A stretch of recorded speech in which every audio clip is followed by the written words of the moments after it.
Another record year at the Chinese box office. Movie ticket sales surpassed 44 billion yuan, that's $6.3 billion US. 2% growth over last year, but far below the 30+% seen in previous years.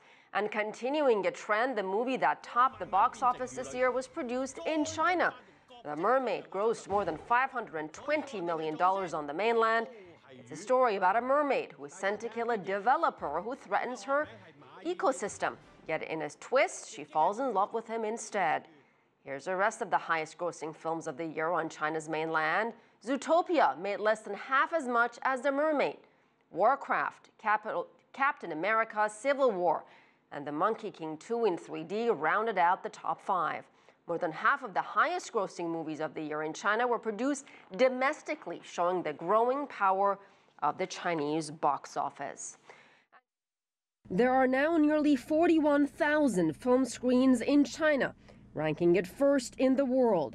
Analysts say the Chinese movie industry isn't just growing, it's improving. Comparing with last year, I think Chinese films made a transition from making a breakthrough individually to overall improvement. I think the homemade animation is another highlight of this year's market.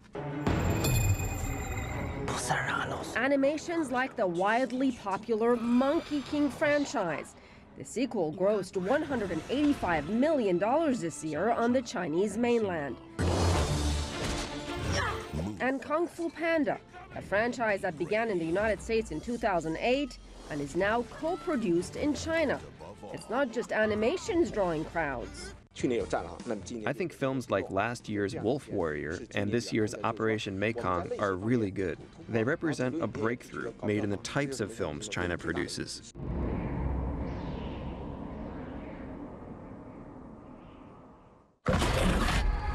The Great Wall, a controversial movie about monsters attacking the landmark, opened 2 weeks ago in China. As of last week, it had already grossed nearly $120 million.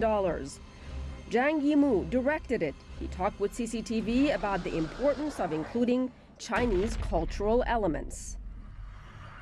From the signs on bronze antiques to current patterns on the Chinese currency yuan, Chinese elements can always be seen. U.S. producers were shocked because they never knew that all the Chinese elements have their own historical references. Zhang revealed behind the scenes there were some clashes of culture. You should tell something about Chinese culture. I'm so sure Chinese people at that historical era were not that erotic and flirting. I proposed to revise the scenario, and they agreed after 1 year's negotiation. No matter what people say about my films, I stick to Chinese taste. It's my nature and root. Also, it is my obsession.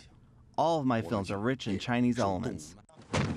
Analysts say in 2017, expect more China-U.S. co-productions and more movie screens to be built in China.